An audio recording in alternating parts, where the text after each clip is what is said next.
Hello दोस्तों, एक बार फिर से आपके अपने यूट्यूब चैनल डीएलएड नॉलेज में स्वागत है। हम इस वीडियो में डीएलएड तृतीय सेमेस्टर के हिंदी के कुछ इंपॉर्टेंट क्वेश्चन लेकर आए हैं जो परीक्षा के दृष्टिकोण से बहुत ही आवश्यक है।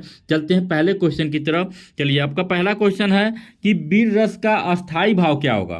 तो इसका जो सही जवाब होगा दोस्तों वह उत्साह हो जाएगा। ऑप्शन नंबर ए आपका सही जवाब हो जाएगा। ठीक है, आगे बढ़ते हैं। अगला क्वेश्चन है, श्रृंगार रस का अस्थाई भाव क्या होगा। श्रृंगार रस का अस्थाई भाव क्या होगा दोस्तों। तो इसका जो सही जवाब हो जाएगा वह ऑप्शन नंबर 100 हो जाएगा, रति हो जाएगा। ठीक है, आगे बढ़ते हैं। आगे का क्वेश्चन है कि देवेंद्र में कौन सी संधि लगी हुई है। इसको आप बताएंगे दोस्तों। इसमें जो होगा वह गुण संधि लगा हुआ। ठीक है, आगे बढ़ते हैं। 9 2 11 होने का अर्थ क्या होता है। तो बहुत ही अच्छा क्वेश्चन है कि भाग जाना। इसका जो सही जवाब होगा दोस्तों वह भाग जाना होता है। ठीक है, ऊंची दुकान फीका पकवान ये एक मुहावरा है। इसका जो सही जवाब होगा वह 100 हो जाएगा। बाहर दिखावा करना मतलब बाहरी दिखावा करना। आंख दिखाने का अर्थ क्या होता है। जिसका जो सही जवाब होगा दोस्तों वह डांटना हो जाएगा। आंख दिखाने का मतलब डांटना होता है। चलिए आगे बढ़ते हैं कि आगे का क्वेश्चन है कि उस काल, एक मिनट दोस्तों, क्वेश्चन थोड़ा बड़ा है ये। चलिए लिखते हैं, उस काल मारे क्रोध से तन कांपने उसका लगा मानो हवा के बेग से बहता हुआ सागर जगा। इस वाक्य में अलंकार है। कौन सा अलंकार है दोस्तों। तो वह उत्प्रेक्षा अलंकार है। कौन सा अलंकार है। उत्प्रेक्षा अलंकार है। चलिए अगला क्वेश्चन है दोस्तों कि मुख चंद्र के समान में कौन सा अलंकार है। जिसका जो सही जवाब होगा वह उपमा अलंकार हो जाएगा। चलिए आगे बढ़ते हैं।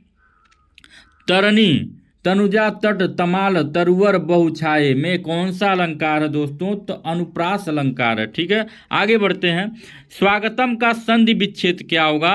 तो स्वागतम का संधि विच्छेद सुआगतम हो जाएगा। ठीक है, आगे बढ़ते हैं। निश्चल का संधि विच्छेद क्या होगा। जिसका जो सही जवाब होगा वो ऑप्शन नंबर ओ हो जाएगा, नी प्लस छल हो जाएगा। ठीक है, यथाशक्ति में कौन सा समास लगा हुआ है। तो यथाशक्ति में ऑप्शन नंबर ये अ हो जाएगा, अव्ययी भाव समास लगा हुआ है। प्रतिदिन में समास है। कौन सा समास है। तो अव्ययी भाव समास है इसमें। ठीक है, पीताम्बर में कौन सा समास लगा हुआ है।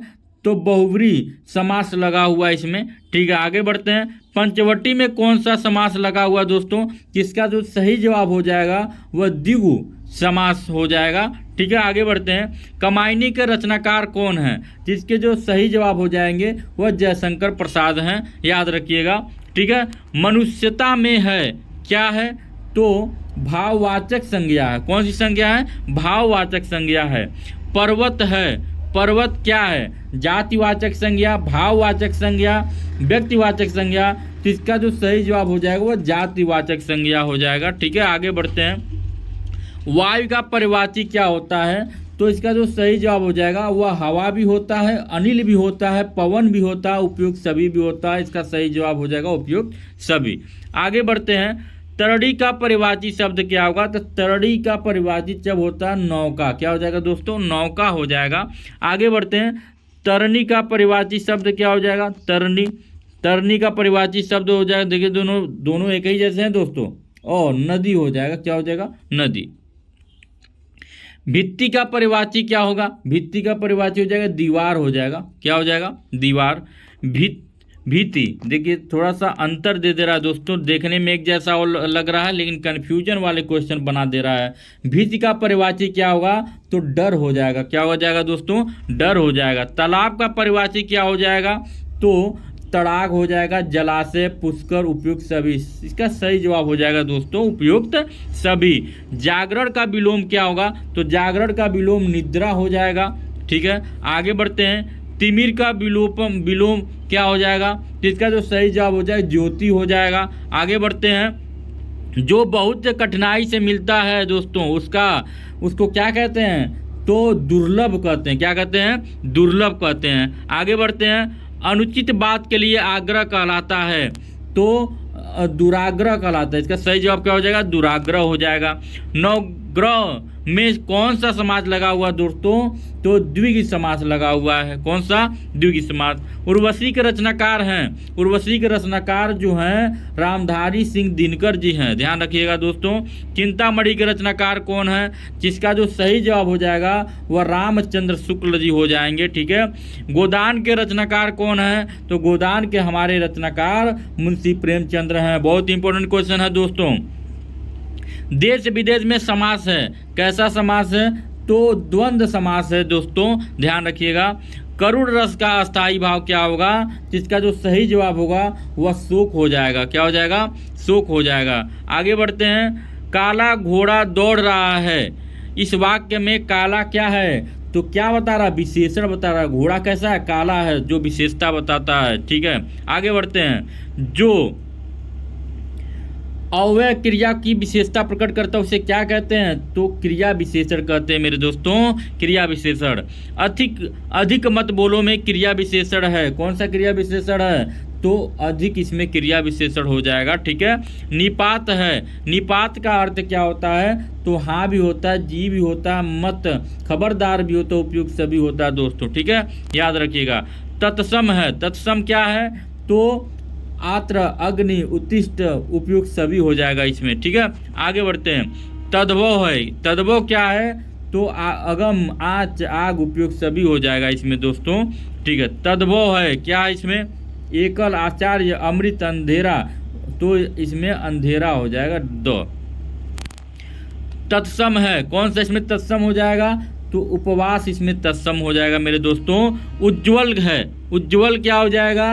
तो तत्सम हो जाएगा। उज्ज्वल कौन सा शब्द? तत्सम है। जलज का परिवाची शब्द क्या होगा मेरे दोस्तों? तो बादल हो जाएगा। क्या हो जाएगा? बादल। वसुंधरा का परिवाची शब्द क्या होगा? तो इसका जो सही जवाब होगा वो पृथ्वी हो जाएगा, ठीक है। आगे बढ़ते हैं। देश प्रेम में कौन सा समास लगा हुआ है? तो तत्पुरुष समास लगा हुआ है मेरे दोस्तों। दशानन में समास है, कौन सा समास है? तो स हो जाएगा, बहुब्रीहि समास है मेरे दोस्तों, ठीक है। आगे बढ़ते हैं। आत्मा उपसर्ग किस शब्द में नहीं है? ठीक है, जिसका जो सही जवाब हो जाए वो परमात्मा हो जाएगा, ठीक है, परमात्मा। भाषा अर्जन में महत्वपूर्ण है, क्या महत्वपूर्ण है? तो भाषा का व्याकरण होना बहुत जरूरी है मेरे दोस्त। पत्र पत्रिकाएं भाषा सिखाने में क्या करती हैं? तो साधक है, सहायता करती हैं, ठीक है। आगे बढ़ते हैं। भाषा स्वयं में क्या है? तो ये एक नियमबद्ध व्यवस्था है भाषा, ठीक है।